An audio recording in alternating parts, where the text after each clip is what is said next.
வரஹ்மத்துல்லாஹி வபரகாத்துஹு. கண்ணியமிகு மாணவ மாணவிகளே, அன்பு சகோதர சகோதரிகளே, சென்ற பாடத்திலே நாங்கள் ஹதீது ஜிப்ரீல் என்று வர்ணிக்கப்படக்கூடிய பைனமா நஹ்னு ஜுலூசுன் ஐந்த ரசூலில்லாஹி ஸல்லல்லாஹு அலைஹி வஸல்லம் என்ற ஹதீஸினுடைய விளக்கத்தை பார்த்தோம். அந்த ஹதீஸினுடைய ஆரம்ப பகுதியாக ஷஹாதுல் கலிமாவின் விளக்கத்தை பார்த்தோம். இரண்டாவதாக இன்று நாங்கள் பார்க்க இருக்கின்றோம், வந்த மனிதர் அஹ்பிரினி அனில் இஸ்லாம் என்ற கேள்விக்கு ரசூலுல்லாஹி ஸல்லல்லாஹு அலைஹி வஸல்லம் அவர்கள் கொடுத்த பதிலே அன் தஷ்ஹத அல்லா இலாஹ இல்லல்லாஹ் வ அன்ன முஹம்மதன் ரசூலுல்லாஹ் وَتُقِيمَ الصَّلَاةَ وَتُؤْتِيَ الزَّكَاةَ என்ற தொடரிலே நாங்கள் இன்று இரண்டாவதாக வந்திருக்கின்ற وَتُقِيمَ الصَّلَاةَ என்ற தொழுகை பற்றிய ஒரு விளக்கத்தை நாங்கள் பார்க்க இருக்கின்றோம். உண்மையிலேயே தொழுகை ஒரு முஸ்லிமுடைய ஒரு முஃமினுடைய வாழ்க்கையிலே மிகவும் அவசியமான ஒன்றாகும். எக்காரணத்துக்காகவும் அந்த தொழுகை தகுந்த காரணமின்றி யாருக்கும் விட முடியாது என்பதனை ஷரீஅத் எங்களுக்கு உணர்த்துகிறது. எனவே இந்த தொழுகை என்பதற்கு அத்துஆ பிரார்த்தனை என்று பொருள்படும். அதாவது தொழுகையின் மூலமாக அல்லாஹ்விடத்தில் தான் விரும்பியதை வேண்டிக் கொள்ளலாம் என்பதன்படிக்கு இந்த அஸ்ஸலா என்பதற்கு அத்துஆ என்று பெயர் சூட்டப்பட்டிருக்கின்றது. அத்துடன் அது மட்டுமில்லாமல் இந்த தொழுகைக்கு ஸலாத்துன் என்று ஏன் பெயர் வந்தது என்பதற்கு இமாம்கள் சில வரைவிலக்கணங்களை சொல்கிறார்கள். அந்த வகையிலே சிலத்துன் என்றால் தொடர்பு என்று பொருள்படும். சிலத்துன் என்ற சொல்லிலிருந்தே ஸலாத் என்று வந்திருக்கிறது. காரணம், அல்லாஹுக்கும் ஒரு முஃமினுக்கும் மத்தியில் அதிக தொடர்பை ஏற்படுத்தக்கூடியது இந்த தொழுகையாக இருந்து கொண்டிருப்பதனால் சிலத்துன் என்ற சொல்லிலிருந்து ஸலாத்துன் என்ற சொல் வந்திருக்கிறது என்ற கருத்தை சில இமாம்கள் கிதாபுகளிலே பதிவு செய்கிறார்கள். ஆனால் மார்க்கம் தொழுகை என்பதற்கு சொல்லும் வரைவிலக்கத்தை பார்க்க போனால் அஸ்ஸலாத்து ஹி அக்வாலுன் வ அஃஆலுன் மக்சூஸத்துன் முஃப்ததிஹத்துன் பி தக்பீரத்தில் இஹ்ராம் வ முஃப்ததிமத்துன் பித் தஸ்லீம். அதாவது தொழுகை என்பது குறிப்பிட்ட செயற்பாடுகளையும் குறிப்பிட்ட வார்த்தைகளையும் உள்ளடக்கிய செயற்பாடாகும்.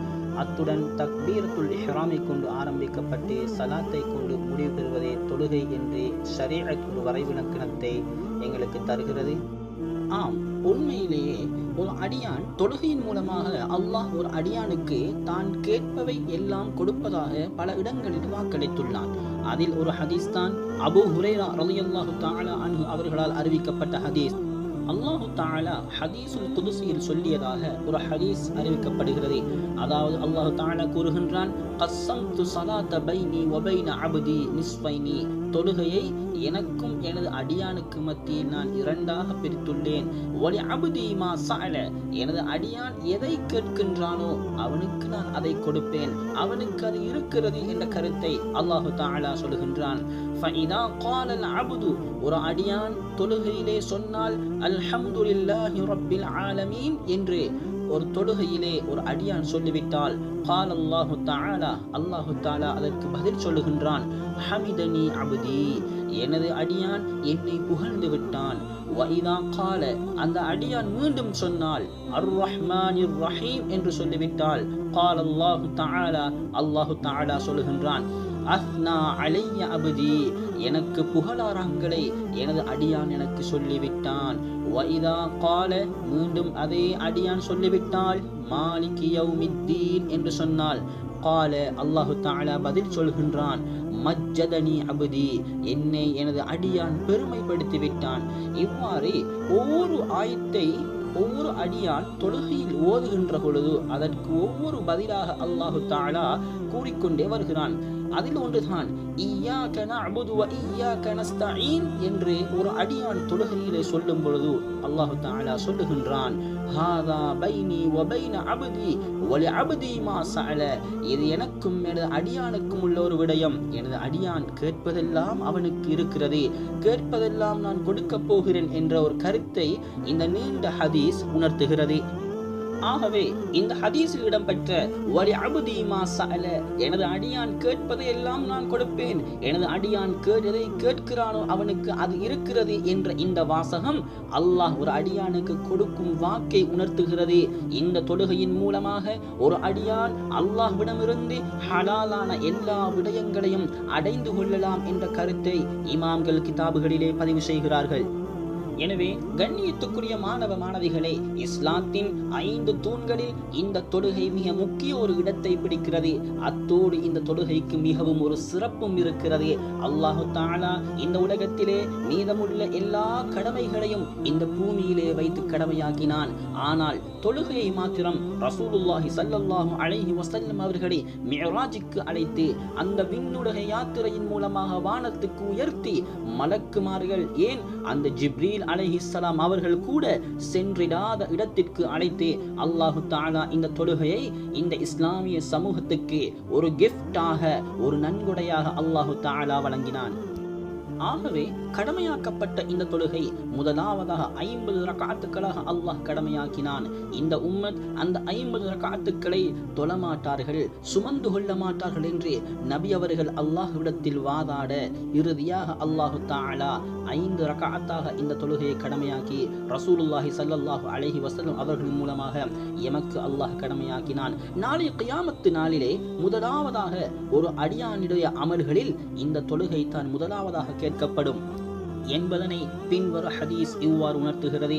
இன்ன அவ்வல மா யுஹாஸபு பிஹில் அப்து யௌமல் கியாமத்தி மின் அமலிஹி ஸலாத்துஹு.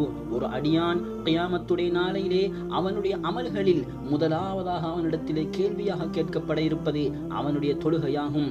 ஃபஇன் ஸலுஹத், அவனுடைய அந்த தொழுகை சீராகிவிட்டால் அஃப்லஹ வ அன்ஜஹ, அவன் வெற்றி பெற்று விடுவான், ஜெயம் பெற்று வருவான். வஇன் ஃபஸதத், அந்த தொழுகையை கெட்டுவிட்டிருந்தால் அவன் தொழாதவனாக, இந்த பூமியிலே தொழுகையை கேவலப்படுத்தியவனாக, கணக்கெடுக்காதவனாக, பொடுபோக்குள்ளவனாக, தசாஹுல் தன்மையோடு இந்த உலகத்திலே அவன் வாழ்ந்திருந்தால்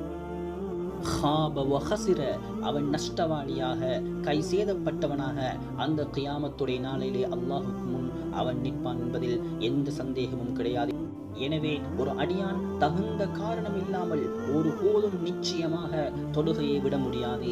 யார் இந்த தொழுகையை விடுகின்றாரோ அவர்களுடைய வீட்டிலே வரக்கத்திருக்காது, தொழிலில் வரக்கத்திருக்காது, பணத்தில் வரக்கத்திருக்காது, குடும்ப வாழ்க்கையில் வரக்கத்திருக்காது, முகத்தில் பிரகாசம் இருக்காது, எவ்வளவுதான் உழைத்தாலும் கையிலே காசு பணம் தங்காது.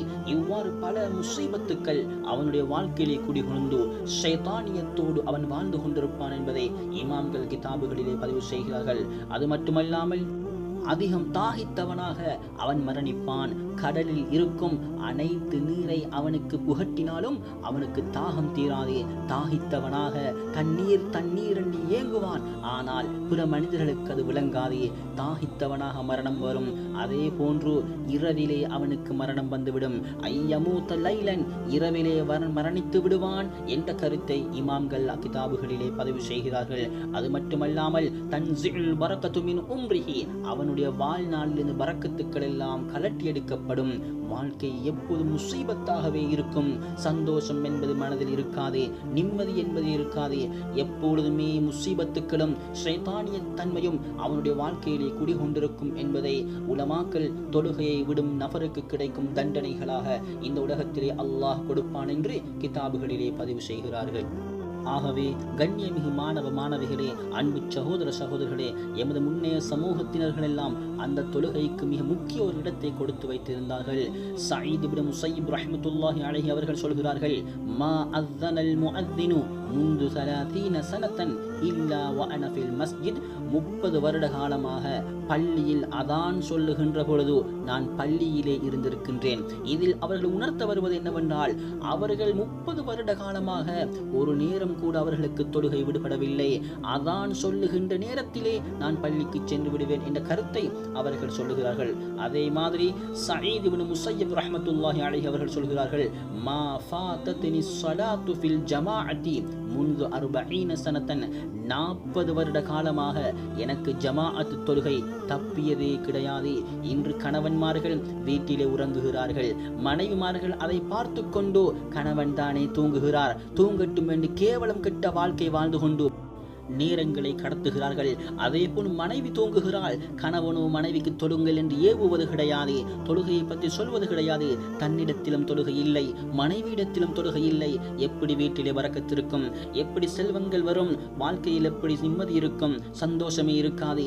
எவ்வளவுதான் உழைத்தாலும் கையிலே காசு பணம் தங்காதே. அதானுடைய சத்தம் கேட்டும் வீட்டிலே ஒருவர் உறங்கிக் கொண்டிருக்கிறார். அவர் கணவனாக இருக்கலாம், மனைவியாக இருக்கலாம், தான் பெற்ற பிள்ளைகளாக இருக்கலாம். யார் உறங்கிக் கொண்டிருந்தாலும் இப்பொழுதுதானே மகன் லீவிலே வந்திருக்கின்றார், விடுமுறை கொடுத்திருக்கிறது, பாவம் கொஞ்சம் தூங்கட்டும். கணவன் வேலையிலிருந்து இப்பதான் வந்திருக்கின்றார், களைப்பாக இருக்கிறார், தூங்கட்டும். மனைவி பாவம் சுகஈனமற்றவளாக இருக்கின்றார். எந்த பெண்ணாக இருந்தாலும் இஸ்லாத்தில் அனுமதிக்கப்பட்ட தகுந்த காரணம் இல்லாமல் தொழுகையை விட முடியாது. ஆண் பெண் யாராக இருந்தாலும் சரி, எல்லோருக்கும் தகுந்த சரியான காரணம் இல்லாவிட்டால் தொழுகையை ஒருபோதும் விடுவதற்கு அனுமதி கிடையாது.